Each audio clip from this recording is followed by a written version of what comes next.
Zee TV Telangana news కి స్వాగతం. ముందుగా బులెటిన్ లో హెడ్లైన్. హైదరాబాద్ ఏఐ విప్లవానికి నాయకత్వం వహిస్తోంది. ఏఐ సమ్మిట్ 2024లో ఏఐ నడిచే భవిష్యత్తును సీఎం రేవంత్ రెడ్డి ఆవిష్కరణ. వరద బాధితులకు యశోద హాస్పిటల్ గ్రూప్స్ ₹1 కోటి విరాళం.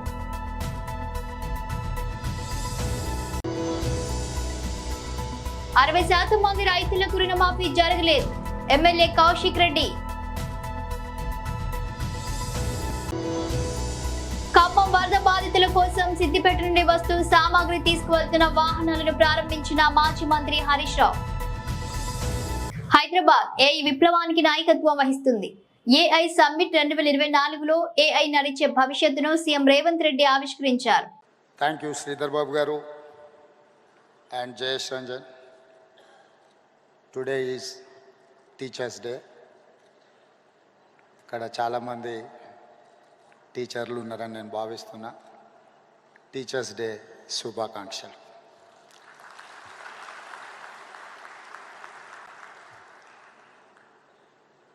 Honored guests, esteemed colleagues, and AI experts. Nothing will change society and lives as technology and innovation. When first railway train and engine were invented, it changed the world. The first aeroplane changed the world forever. The innovation of electricity or bulb, TV, camera, computer, they all changed the world. Today, a greatest of technology innovation is here, artificial intelligence.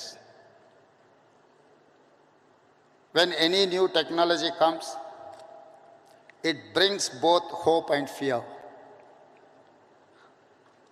Hope of how it will make our lives better and fear of disruption of jobs.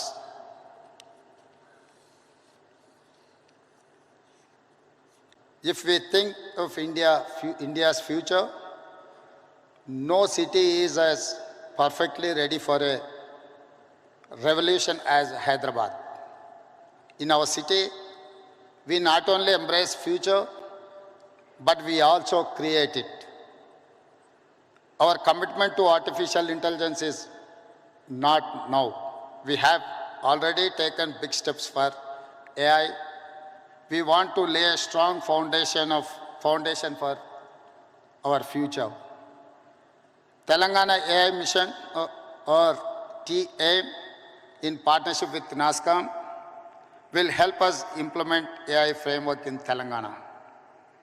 We will continue to bring government and industry experts together to drive innovation.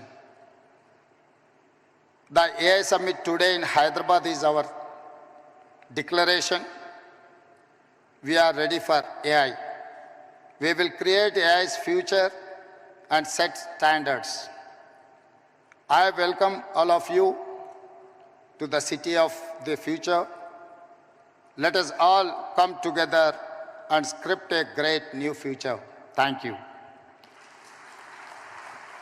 60% మంది రైతులకు రుణమాఫీ జరగలేదు. ఏకకాలంలో రుణమాఫీ చేస్తామని చెప్పి రైతులను మోసం చేసిన రేవంత్ సర్కార్ ఇప్పుడు అందరి ఫోన్ ట్యాపింగ్ లో బిజీగా ఉంది. ఇవాళ ఖచ్చితంగా చాలా బాధ అనిపిస్తా ఉంది. ఈ ప్రభుత్వము ప్రజల సమస్యలు గాలి కొద్దేసి రుణమాఫీ కాకుండా ప్రజలు అల్లాడుతా ఉన్నారు. ఇలా రుణమాఫీ నా హుజరాబాద్ నియోజకవర్గంలో ఈ రైతాంగానికి కేవలం ఒక 40% మాత్రమే అయింది. 60% మందికి ఇంకా రుణమాఫీ కాలేదు. నేను వచ్చేటప్పుడు కేసీఆర్ గారు కట్టించిన రైతు వేదికలలో విపరీతమైన జనం ఉన్నారు. ఏందే మీరు ఇక్కడ ఇంతమంది ఉన్నారంటే, సార్ ఇంకా మాకు రుణమాఫీ కాలేదు, ఏమనంటే ముఖ్యమంత్రి గారు మేము మొత్తం చేసినామని చెప్తున్నారు అని చెప్తా ఉన్నారు. చాలా బాధ అనిపిస్తా ఉంది. వాస్తవంగా బ్యాంకర్స్ మీటింగ్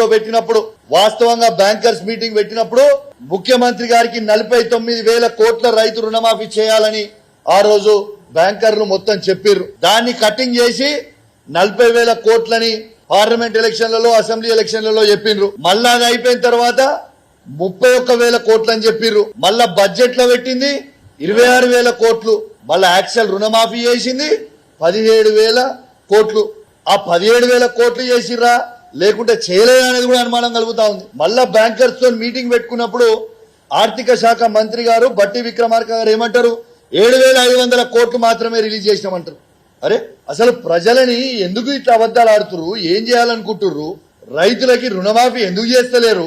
మీ మాటనే కదా, మీరు చెప్పిందే కదా, ఏకకాలంలో రుణమాఫీ చేస్తామని చెప్పింది మీరే కదా, మరి ఇవాళ దాకా మీరు రుణమాఫీ ఎందుకు చేయలేదు? దీని మీద పట్టించుకోమంటే రుణమాఫీ కాలేదురా బాబు అని రైతులు మొత్తం తిరుగుతా ఉంటే అందరూ వాళ్ళ పేపర్లు జిరాక్సులు తీసుకుపోయి ఏలను కలిసి ఇబ్బంది పడతా ఉంటే వీళ్ళు చేసే పని ఏంటిదా? వీళ్ళకి రుణమాఫీ చేసే మీద శ్రద్ధ లేదు. సిపి గారు ఫోన్ ట్యాపింగ్ చేయాలి, ఎమ్మెల్యేల ఫోన్ ట్యాపింగ్ చేయాలి, ఎమ్మెల్సీల ఫోన్ ట్యాపింగ్ చేయాలి, ఎంపీల ఫోన్ ట్యాపింగ్లు చేయాలి, సిఐల ఫోన్ ట్యాపింగ్ చేయాలి, ఏసీపీల ఫోన్ ట్యాపింగ్ చేయాలి, ఎంఆర్ఓల ఫోన్ ట్యాపింగ్ చేయాలి. ఇది మీరు చేసే పని. స్వయంగా మీ శాసనసభ్యుడే చెప్తుంటే ఒక మంత్రి గారి ఇంట్లో కూర్చొని ఇంట్లో నిలుసోని మీరు చెప్పుతుంటే ప్రజలకి మీరు ఏం మెసేజ్ పంపుతున్నారు? మీరు ఇద్దరు పోయి ముఖ్యమంత్రి గారిని కలుస్తారని చెప్పి నిన్న శాసనసభ్యుడు ఏమని చెప్తారు? మేము ట్యాపింగ్ చేసినాం. ఇవాళ ఖచ్చితంగా చాలా బాధ అనిపిస్తా ఉంది. ఈ ప్రభుత్వము ప్రజల సమస్యలు గాలి కొద్దేసి రుణమాఫీ కాకుండా ప్రజలు అల్లాడుతా ఉన్నారు. ఇలా రుణమాఫీ నా హుజరాబాద్ నియోజకవర్గంలో ఈ రైతాంగానికి కేవలం ఒక 40% మాత్రమే అయింది. 60% మందికి ఇంకా రుణమాఫీ కాలేదు. నేను వచ్చేటప్పుడు కేసీఆర్ గారు కట్టించిన రైతు వేదికలలో విపరీతమైన జనం ఉన్నారు. ఏందే మీరు ఇక్కడ ఇంతమంది ఉన్నారంటే, సార్ ఇంకా మాకు రుణమాఫీ కాలేదు, ఏమనంటే ముఖ్యమంత్రి గారు మేము మొత్తం చేసినామని చెప్తున్నారు అని చెప్తా ఉన్నారు. చాలా బాధ అనిపిస్తా ఉంది. వాస్తవంగా బ్యాంకర్స్ మీటింగ్ పెట్టినప్పుడు ముఖ్యమంత్రి గారికి 49,000 కోట్ల రైతు రుణమాఫీ చేయాలని ఆ రోజు బ్యాంకర్లు మొత్తం చెప్పిర్రు. దాన్ని కటింగ్ చేసి 40,000 కోట్లని పార్లమెంట్ ఎలక్షన్లలో అసెంబ్లీ ఎలక్షన్లలో చెప్పిండ్రు. మళ్ళా అది అయిపోయిన తర్వాత 31,000 కోట్లు అని చెప్పిర్రు. మళ్ళా బడ్జెట్ లో పెట్టింది 26,000 కోట్లు. మళ్ళా యాక్చువల్ రుణమాఫీ చేసింది 17,000 కోట్లు.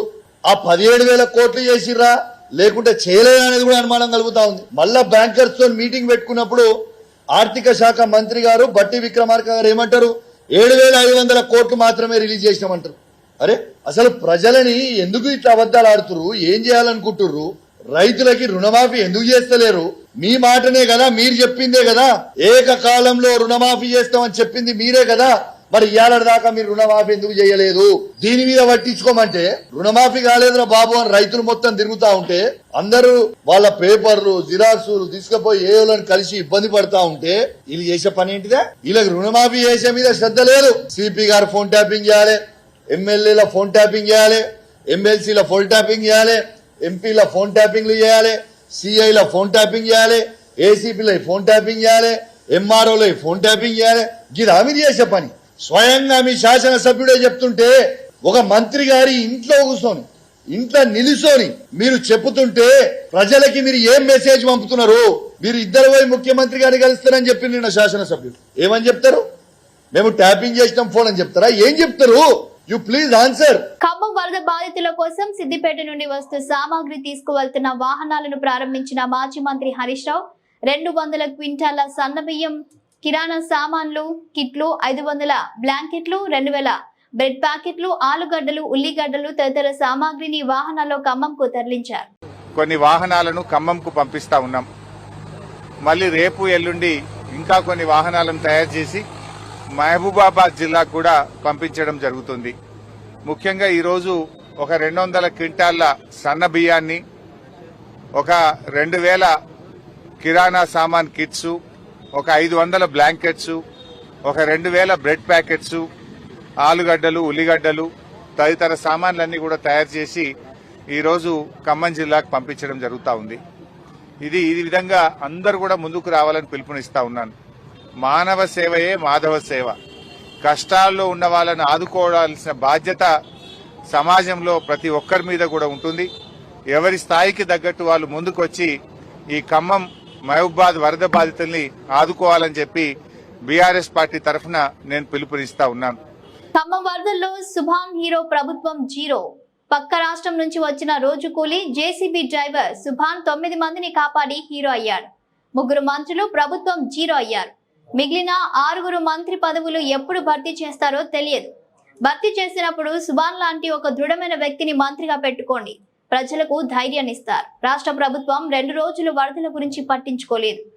3వ రోజు తీరిగ్గా పర్యటనకు వెళ్లిన సీఎం ప్రతిపక్ష నేతను విమర్శించడం సిగ్గుచేటు. వరద బాధితులకు సాయం గురించి అధికారులతో సమావేశం పెట్టి ప్రతిపక్షాన్ని నిందించడం ఏంటి? కేసీఆర్ కనిపించడం లేదని చెప్పడం ఆశ్చర్యకరం. కేసీఆర్ వ్యక్తి కాదు, కేసీఆర్ వ్యవస్థ. తెలంగాణ ప్రతి అభివృద్ధిలో, నీళ్లలో, పంటలలో కేసీఆర్ ఉంటారు. ఖమ్మంలో క్షేత్రస్థాయిలో పార్టీ శ్రేణులు, నేతలు ప్రజలకు సాయం చేయడంలో ముందున్నారు. అది మానవీయ కోణంలో చేస్తున్న పని. వరద బాధితులకు అండగా పార్టీ శ్రేణులు పనిచేస్తున్నాయి. ప్రభుత్వాలు మానవీయ దృక్పథంతో పనిచేయాలి. దురదృష్టవశాత్తు ఈ ప్రభుత్వానికి ఆ కోణం లేదు. వరదల గురించి వాతావరణ శాఖ సూచనలను ప్రభుత్వం పట్టించుకోలేదు. రైతులు పొలాలకు మందు కొట్టే విషయంలో కూడా ముందు చూపుతో వ్యవహరిస్తారు. వరద బాధితులు ఆహాకారాలు చేస్తుంటే మంత్రులు, సీఎం తలో రకంగా మాట్లాడుతున్నారు. 3 మంత్రులు విఫలమయ్యారని ప్రజలే చెబుతున్నారు. ప్రజలు మీకు నవరంధ్రాలలో ఏం పోస్తున్నారో సీఎం గమనించారు. అయినప్పుడు అధికారులు వెంబడుంటారు, సమీక్షిస్తారు. సమీక్ష సమావేశాలు పెట్టుకున్నారు, బాగుంది. దిశానిర్దేశం చేసి ఏం చేయాలి, ఏం జరుగుతుంది, ఏం సాయం అందించాలి దాని మీద మాట్లాడతారా?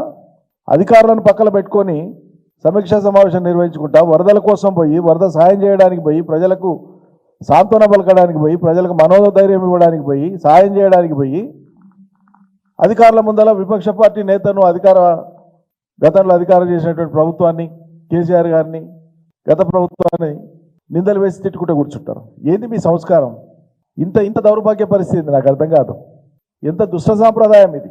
నీ రాజకీయాలు ఉంటే, నీ విమర్శలు ఉంటే, ఈ సహాయక చర్యలు పూర్తయినాక చివరిలో ఒక సమీక్ష పెట్టుకొని మీరు ఏం గొప్ప చేసిండ్రు, గతంలో ఏం పొరపాట్లు జరిగినాయి, వాళ్ళు జరిగితే అది ఎత్తి చూపి ప్రజల్ని కన్విన్స్ చేయాలి. ఇగో గతంలో వాళ్ళు అట్లా చేయలేకపోయినా ఇక చూడు మేము ఎంత గొప్పగా చేసినామని చెప్పాలి. ఈ చెప్పనికే చేతగాక హెలికాప్టర్ లేదని ఒక మంత్రి ఏడుస్తాడు. సమయానికి కావాలి డ్రామాలా ఇవి? మిమ్మల్ని పాలన చేయమని, సమర్థవంతంగా ప్రజలకు న్యాయం చేయమని ప్రజలు ఎన్నుకుంటే ఏడవనికి నువ్వే కావాలనా? ఏటికా ఏడుపులు? జనం ఏడ్చి చేస్తున్నారు మీ పాలనలా. మీరు ఇచ్చిన ఒక గ్యారంటీ అమలు కాక జనం ఏడ్చి చేస్తున్నారు. రైతులు ఏడుస్తుండ్రు, నిరుద్యోగులు ఏడుస్తుండ్రు, యువత ఏడుస్తుంది, మహిళలు ఏడుస్తుండ్రు, సంక్షేమం ఉందని ప్రజలు ఏడుస్తుండ్రు. ఆఖరికి వరద బాధితులందరూ కూడా ఏడుపులు, హాహాకారాలతో పాటు వరద బాధిత ప్రాంతాల్లో ప్రజల యొక్క ఆవేదనను వింటే, అది చూస్తే, వాళ్ళు వాడే భాష చూస్తే మీరు సమర్థించమది. కానీ వాళ్ళ ఆక్రందనలోకి వచ్చేటువంటి ఆ భాష అదంతా చూస్తేనంటే ఆ జిల్లాలో ఉండేటువంటి 3 మంత్రులు ఘోరంగా విఫలమైందని చెప్పి ప్రజలు మాట్లాడుకుంటున్నారు. నేననే మాట కాదు ఇది. ఆ జిల్లాకు సంబంధించినటువంటి ప్రజలు అంటున్నారు. ముఖ్యమంత్రి గారు చాలా గొప్పగా చెప్తున్నారు. తిట్టినా చేసినా ప్రజలు మా వాళ్ళే, మాకే ఓట్లేసి మా ప్రభుత్వాన్ని గెలిపించినారు. కానీ వాళ్ళు ఏం తిడుతున్నారో, నవరంధ్రాలలో ఏమేం పోస్తున్నారో ఒకసారి చూసుకోండి ముఖ్యమంత్రి గారు, మీరు మీ మంత్రులు. వాళ్ళు వాడే భాష ఏంది, వాళ్ళ ఆక్రందన ఏంది, వాళ్ళ మనోభావాలు ఏంది. ఖమ్మం జిల్లా ప్రజలు వరద బారిన పడేటువంటి ప్రజల యొక్క ఆర్తనాదాలు వినండి, ఒకసారి అర్థమవుతుంది. మీకు ముందు చూపు లేదు, ప్రజల్ని కాపాడాలనేటువంటి ఒక మానసిక దృఢచిత్తం లేదు. ముందు చూపు ఉంటే ముందు పోయి ఉరుకులాడుకుంటూ పోయి తర్వాత ప్రధానమంత్రి రమ్మని అడుగుతారు ఎవరైనా. పరిస్థితిని చూసి బేరీజు వేసి ఈ నష్టం ఉంది మీరు రాండి అని విన్నవిస్తారు. ఈయన ఈ నుంచి కదలకుండానే ప్రధానమంత్రి గారు రావాలని కోరుతారు. ఇదేం విచిత్రం నాకు అర్థం కాదు. సరే ఆయన వస్తారా రారా, ఆయన కోరితే అది వేరే సంగతి, సాయం చేస్తారా లేదా వేరే సంగతి, అది ఇంకో సబ్జెక్టు. వీళ్ళ వైఖరి ఎట్లా ఉందని చెప్పడానికి. ప్రభుత్వం నుంచి ఏ కదలిక లేదు. ఆహాకారాలు పెట్టినా, ఆర్తనాదాలు చేసినా, గగ్గోలు పెట్టినా, ఏడ్చినా ఎవడు కాపాడే రాలేడని చెప్పి ప్రజలు స్థైర్యం కోల్పోతున్నటువంటి తరుణంలో పాపం పరాయి రాష్ట్రం నుంచి బతుకు తెరువుకు వచ్చినటువంటి జేసీబీ ఆపరేటర్ సుభాన్, ఎక్కడి నుంచో తెలంగాణలో బతకనికి వచ్చినటువంటి ఒక రోజువారీ కూలి ధైర్యం చేసి, పోతే నేను ఒకటి పోతా, వస్తే 10 మందితో తిరిగి వస్తామని ధైర్యం చేసి నిజమైనటువంటి హీరోగా నిలబడ్డాడు. 3 మంత్రులు జీరోలైనారు. ఇది నేను చెప్పే మాట కాదు, ఖమ్మం జిల్లా ప్రజలు చెప్తున్నారు. సిగ్గుపడాలి. మేము ఆరోపించడం కాదు కదా, ప్రజలంటున్న మాట మేము గుర్తు చేస్తున్నాం. ఇలా సుభాన్ హీరో అయిండు, ప్రజలు జేజేలు పలుకుతున్నారు. ఈ 3 మంత్రులు విఫలమైనారు. ఇక వాళ్ళు ప్రజలు వాడిన భాష నేను మళ్ళీ ఉచ్చరించలేను, సంస్కారం కాదు, అది పద్ధతి కాదు. ఆ 3 వల్ల ఏం కాదు, కనీసం సుభాన్ లాంటి ఇంకా మీ మంత్రివర్గం పూర్తి కాలేదు కదా, ఇంకో 5-6 మందిని చేర్చుకునేది ఉంది కదా మంత్రివర్గంలో. ఇప్పట్లో మీకు సాధ్యమవుతుందో కాదో తెలియదు. ఎప్పుడు చేర్చుకున్నా సుభాన్ లాంటి ఒక సామాన్యుని పెట్టుకోండి, కనీసం ధైర్య సాహసాలతో ప్రజల్ని కాపాడేటువంటి ఒకడు ఉంటాడు మంత్రివర్గంలో. ఇది ప్రజల కోరిక. ఇది ఎక్కడున్నారు, మీరు ఏం చేస్తున్నారు, అసలు టీం వర్క్ ఉందా మీకు? ఈ విషయమే కాదు, ఏ విషయంలోనైనా టీం వర్క్ ఉందా? మంత్రిమండలి ఏం నిర్ణయాలు చేస్తుంది, అమలు ఎట్లా, వాళ్ళ మనోభావాలు ఏంది? ఖమ్మం జిల్లా ప్రజలు వరద బారిన పడ్డటువంటి ప్రజల యొక్క ఆర్తనాదాలు వినండి, ఒకసారి అర్థమవుతుంది. మీకు ముందు చూపు లేదు, ప్రజల్ని కాపాడాలనేటువంటి ఒక మానసిక దృఢచిత్తం లేదు. ముందు చూపు ఉంటే ముందు పోయి ఉరుకులాడుకుంటా పోయి తర్వాత ప్రధానమంత్రి రమ్మని అడుగుతారు ఎవరైనా. పరిస్థితిని చూసి బేరీజు వేసి ఈ నష్టం ఉంది మీరు రాండి అని విన్నవిస్తారు. ఈయన ఈ నుంచి కదలకుండానే ప్రధానమంత్రి గారు రావాలని కోరుతారు. ఇదేం విచిత్రం నాకు అర్థం కాదు. సరే, ఆయన వస్తారా రారా, ఆయన కోరితే అది వేరే సంగతి, సాయం చేస్తారా లేదా వేరే సంగతి, అది ఇంకో సబ్జెక్టు. వీళ్ళ వైఖరి ఎట్లా ఉందని చెప్పడానికి. ప్రభుత్వం నుంచి ఏ కలయిక లేదు, ఆకారాలు పెట్టినా, ఆర్తనాదాలు చేసినా, గగ్గోలు పెట్టినా, ఏడ్చినా ఎవడు కాపాడే రాలేడని చెప్పి ప్రజలు స్థైర్యం కోల్పోతున్నటువంటి తరుణంలో పాపం పరాయి రాష్ట్రం నుంచి బతుకు తెరువుకు వచ్చినటువంటి జేసీబీ ఆపరేటర్ సుభాన్, ఎక్కడి నుంచో తెలంగాణలో బతకనికి వచ్చినటువంటి ఒక రోజువారీ కూలి ధైర్యం చేసి పోతే నేను ఒకటి పోతా, వస్తే 10 మందితో తిరిగి వస్తామని ధైర్యం చేసి నిజమైనటువంటి హీరోగా నిలబడ్డాడు. 3 మంత్రులు జీరోలైనారు. ఇది నేను చెప్పే మాట కాదు, ఖమ్మం జిల్లా ప్రజలు చెప్తున్నారు. సిగ్గుపడాలి. మేము ఆరోపించడం కాదు కదా, ప్రజలంటున్న మాట మేము గుర్తు చేస్తున్నాం. ఇలా సుభాన్ హీరో అయిండు, ప్రజలు జేజేలు పలుకుతున్నారు. ఈ 3 మంత్రులు విఫలమైనారు. ఇక వాళ్ళు ప్రజలు వాడిన భాష నేను మళ్ళీ ఉచ్చరించలేను, సంస్కారం కాదు, అది పద్ధతి కాదు. ఆ 3 వల్ల ఏం కాదు, కనీసం సుభాన్ లాంటి వాడిని, ఇంకా మీ మంత్రివర్గం పూర్తి కాలేదు కదా, ఇంకో 5-6 మందిని చేర్చుకునేది ఉంది కదా మంత్రివర్గంలో. ఇప్పట్లో మీకు సాధ్యమవుతుందో కాదో తెలియదు. ఎప్పుడు చేర్చుకున్నా సుభాన్ లాంటి ఒక సామాన్యుని పెట్టుకోండి, కనీసం ధైర్య సాహసాలతో ప్రజల్ని కాపాడేటువంటి ఒకడు ఉంటాడు మంత్రివర్గంలో. ఇది ప్రజల కోరిక. ఇది ఎక్కడున్నారు, మీరు ఏం చేస్తున్నారు, అసలు టీం వర్క్ ఉందా మీకు? ఈ విషయమే కాదు, ఏ విషయంలోనైనా టీం వర్క్ ఉందా? మంత్రిమండలి ఏం నిర్ణయాలు చేస్తుంది, అమలు ఎట్లా జరుగుతుంది, ఏ మంత్రి ఏం మాట్లాడుతున్నారు, ముఖ్యమంత్రి ఏం మాట్లాడుతున్నారు, ఒకసారి పునశ్చరణ చేయండి. ఉపాధ్యాయ దినోత్సవం రోజున తమ గురువులను సన్మానించుకునే సంబరాల్లో మునిగి తేలాల్సిన విద్యార్థులను రేవంత్ ప్రభుత్వం చదువులు మానేసి ధర్నాలకు దిగేలా చేయడం దురదృష్టకరం. తమ గురువులకు మద్దతుగా గురుకుల విద్యార్థులు పిడికిలి బిగించడం అభినందనీయం. ఐఐటి, ఎన్ఐటి, నీట్ వంటి జాతీయ స్థాయి పరీక్షల్లో విద్యార్థులు ర్యాంకులు సాధించేలా వెన్నంటి నిలిచిన గురుకుల సెంటర్ ఆఫ్ ఎక్సలెన్స్ ఉపాధ్యాయులను నిర్దాక్షిణ్యంగా తొలగించడం దుర్మార్గమైన చర్య. విద్యా సంవత్సరం మధ్యలో 6200 మంది గురుకుల ఉపాధ్యాయులను తొలగించిన మీ నిర్ణయం వల్ల ఈ రోజు 1000 మంది విద్యార్థులు ఆందోళన చెందుతున్నారు. ప్రభుత్వం భేషజాలకు పోకుండా ఉద్యోగాల నుంచి తీసేసిన గురుకుల టీచర్లను తక్షణమే విధుల్లోకి తీసుకొని విద్యార్థుల భవిష్యత్తు కాపాడాలి. తమ పిల్లల భవిష్యత్తు గురించి కలలుగన్న తల్లిదండ్రులకు ఏమని సమాధానం చెబుతారు రేవంత్ రెడ్డి?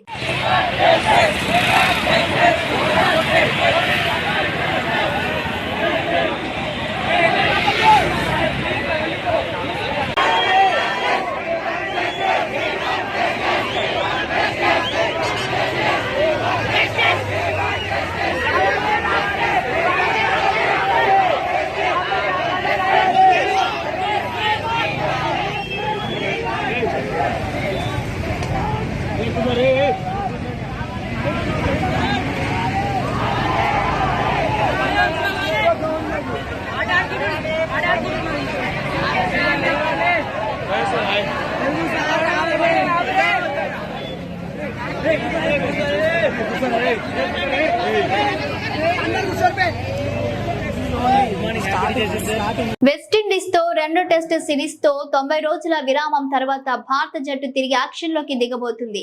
ఈ నెల 19న చెన్నైలోని ఎంఏ చిదంబరం స్టేడియంలో తొలి టెస్ట్ ప్రారంభం కానుంది. కొత్త కోచ్ గౌతమ్ గంభీర్ సారథ్యంలో ఇది తొలి టెస్ట్ సిరీస్ కాగా ఈ ఏడాది మొత్తం 10 టెస్టులు ఆడనుంది. ప్రపంచ టెస్ట్ ఛాంపియన్షిప్ ఫైనలే లక్ష్యంగా టీమిండియా బరిలోకి దిగుతుంది. బంగ్లాదేశ్ సిరీస్ లో సీనియర్ ఆటగాడు కేఎల్ రాహుల్ లేకుండానే భారత జట్టు బరిలోకి దిగే సూచనలు కనిపిస్తున్నాయి. 3వ బౌలర్ గా ఎవరు ఈ సిరీస్ లో కేఎల్ రాహుల్ ను ఎంపిక చేయకపోవచ్చన్న కథనాలు వినిపిస్తున్నాయి. అతని స్థానంలో 634 రోజులుగా టెస్టు ఫార్మాట్ కు దూరంగా ఉన్న రిషబ్ పంత్ ను జట్టులో చోటు ఖాయంగా కనిపిస్తుంది. ఇంగ్లాండ్ తో సిరీస్ తో టెస్టులో అడుగు పెట్టిన wicket keeper batter Dhruv Jurel కు కూడా చోటు పక్కా అని తెలిసింది. ఈ రోజు ప్రారంభమైన దులీప్ ట్రోఫీ తొలి రౌండ్లో ఆటగాళ్ల ప్రదర్శనను బట్టి జట్టు ఎంపిక ఉంటుందని కూడా సమాచారం. ఇంగ్లాండ్ తో సిరీస్ లో అదురుగొట్టిన సర్ఫరాజ్ ఖాన్ తన స్థానాన్ని నిలబెట్టుకునే అవకాశం ఉంది. స్టార్ బౌలర్ జస్ప్రీత్ బుమ్రాకు ఈ సిరీస్ లో రెస్ట్ ఇవ్వనున్నారు. బౌలర్లు మహమ్మద్ షమి, ముఖేష్ కుమార్లతో జట్టు బరిలోకి దిగనుంది. అలాగే ఆకాశ్దీప్, హర్షదీప్ సింగ్లలో ఎవరో ఒకరికి మూడో బౌలర్ గా ఛాన్స్ దక్కనుంది. మాజీ రాష్ట్రపతి భారతరత్న డాక్టర్ సర్వపల్లి రాధాకృష్ణన్ జయంతి ఉపాధ్యాయ దినోత్సవం సందర్భంగా వైఎస్ఆర్సీపీ కేంద్ర కార్యాలయంలో ఆయన చిత్రపటానికి పూలమాల వేసి నివాళులర్పించిన వైఎస్ఆర్సీపీ అధినేత మాజీ ముఖ్యమంత్రి వైఎస్ జగన్.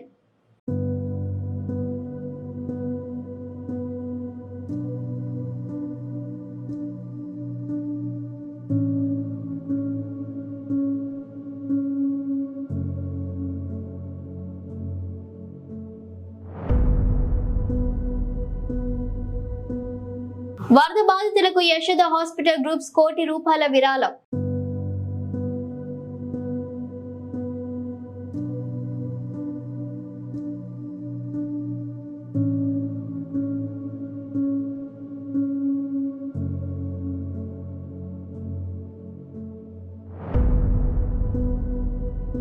బులెటిన్ ముగించే ముందు హెడ్లైన్స్ మరోసారి.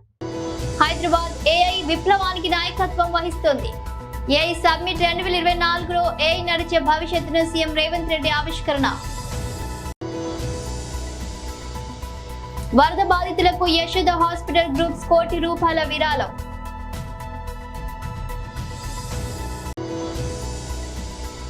అరవై శాతం మంది రైతులకు రుణమాఫీ జరగలేదు. ఎమ్మెల్యే కౌశిక్ రెడ్డి. ఖమ్మం వరద బాధితుల కోసం సిద్దిపేట నుండి వస్తూ సామాగ్రి తీసుకువెళ్తున్న వాహనాలను ప్రారంభించిన మాజీ మంత్రి హరీష్ రావు. ఇవి బులెటిన్ అప్డేట్స్. Keep watching.